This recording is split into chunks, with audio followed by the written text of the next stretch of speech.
Մանրագետ օրենք է նախագիծ։ Հետի գլխավոր տնօրենի պաշտոնակատարի գնահատականն է ընկերությունը այսպես ասած ազգայնացնելու իշխանության մտադրությանը, որ էլեկտրական ցանցերը ունի խնդիրներ, ղեկավարները չեն հերքում, գիտեն նաև, թե Փաշինյանի կաբինետը ինչու չի ուզում քննարկել խնդիրները կտրուկ քայլերից առաջ։ Քննարկումների արդյունքում իրենք սխալ դուրս կգան։ Ընկերությունում ծանոթ են լուրերին, ըստ որոնց այսպես ասած ազգայնացումից հետո աշխատավարձի 30% բարձրացում է լինելու։ Ղազինյանը դրանք քաղցր սուտ է որակում։ 6800 աշխատող ունենք մենք, մոտավորապես մինուս շատ փոքր թիվ, եւ այդ 6800 աշխատողից չեմ կարծում ինչ-որ լուրջ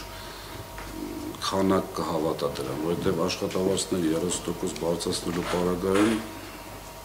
կարծում եմ նորից իմ կարծիքը մոտավորապես 3 միլիոն մարդ կսկսի ավել վճարել, որպեսզի 6800 մարդ ավել փող ստանա։ Պիտի ընդգծեմ, որ սա այն է, ինչի մասին են որ պարոն Սամոսյան ձեզ ասում էի։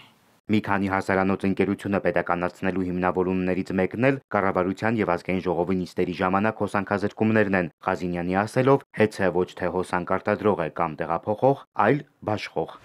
Թքած ունեմ իրանց վրա էլ, իրանց էլեկտրական ցանցի վրա էլ։ Հաշվի առնելով, որ այդ պայն հեծն էր թիրախավորված,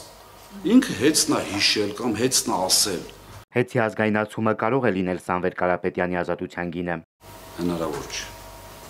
Ոչ թե հնարավոր չի պայմանավորվել, այսպիսի պայմանավորվածություն է հնարավոր չէ։ Ղեկավարությունը վստահեցնում է, պայքարելու են հնարավոր բոլոր միջոցներով, ներպետական եւ միջազգային ատյաններում։